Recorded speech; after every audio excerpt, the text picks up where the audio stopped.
And we're back, everyone. This is Radio Free Market, and I am talking with Dr. Thomas DiLorenzo. We're talking about myths of the old American West. And we talked about in the last half hour how the American West was largely peaceful due to the peaceful cooperation of people that had the incentive to actually be peaceful and prosperous. And I want to mention also, folks, before we go much further into the show, that this particular show is being taped during the Property and Freedom Society conference in Bodrum, Turkey, and I have the privilege of interviewing Dr. DiLorenzo, as well as attending many lectures here by very many prominent scholars who are coming from around the world to actually outline how the world has actually survived, not only with a more minimal state, but without a state altogether. And so I would invite you to look at this website at propertyandfreedom.org, as well as, of course, Mises.org, and study the scholarship. As new as that may be to you, this is a worthwhile course of study on the, you could say, the science of peaceful cooperation, which is what we're really talking about today. But we're going to take a turn now in the other direction and talk about the real cause of violence in the American West. Weren't the settlers always at war with the Indians? No, there was a lot of cooperation from the Indians. You know, after all, the famous story of how John Smith married Pocahontas. Indians celebrated the first Thanksgiving with some of the settlers. And of course, I lived in Tennessee for a while, in Chattanooga, Tennessee, and I lived where I could look out my front window and see a place called Ross's Landing on the Tennessee River, and it was named after John Ross, a white man who was the head of the Cherokee Nation in the 19th century. And so there was a lot of intermarriage between whites and Indians at that time among the Cherokees and blacks, American black people, and so. And there was a lot of trade. By the time you get into the 18th century or the 20th century, the English and other European immigrants had paid over $800 million to purchase Indian land. That's and amazing. the early Europeans, and especially the English, recognized property rights that the Indians possessed, and they paid them for So the land. the European whites were not really just land grabbing and battling the Indians for each inch of property. They were buying the property. No, there was a lot of trade and commerce, as well as conflict. You know, human beings being what they are, Yes. there was conflict from the very beginning. Of course. But trade tended to dominate. There was more trade than raid, if you will, until at least about the Civil War era.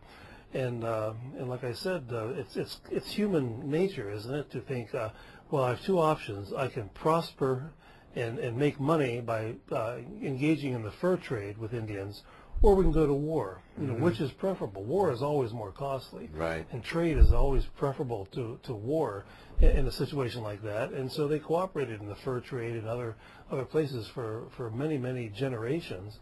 And so it's just not true that there was always antagonism between the Indians and the white settlers that came to America. I recall that you quoted a scholar friend of yours, Ms. Jennifer Roback, that she wrote that the Europeans generally acknowledged that the Indians retained possessory rights to their land.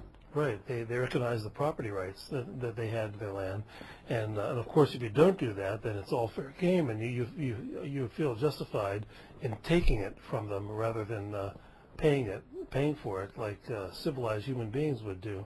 And like I said, by the time you get to the 20th century, there had been $800 million worth of such trades, and in those days, that was a lot of money. Yeah, that's amazing. This is a lot different from what I grew up with. Believing based on TV, movies. I saw all the same cowboy movies you did. Yeah, that's true. So, for the Indians, what were the incentives that they had for peace, and what incentives did they tip them toward war? Well, as I said, there was always some degree of conflict and some degree of trade and cooperation.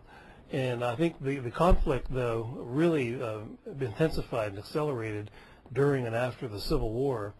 And the main reason for it was that the U.S. government decided that the Indians had to be eradicated to make way for the government-subsidized transcontinental railroad. And in some of my writings, I contrast this with the fact that a man named James J. Hill built the Great Northern Railroad, which was a non-subsidized transcontinental railroad that received no government grants and no land grants of any kind, and he paid the Indians for the rights of way through their property with livestock or money or whatever they could trade for, because he was not government subsidized. But the government subsidized railroads would just call in the army and have them kill everybody in their way, essentially. And that began really in earnest during the Civil War. And then once the war ended, it was greatly accelerated. It became the main project of the U.S. Army, the extermination of the Plains Indians. Wow.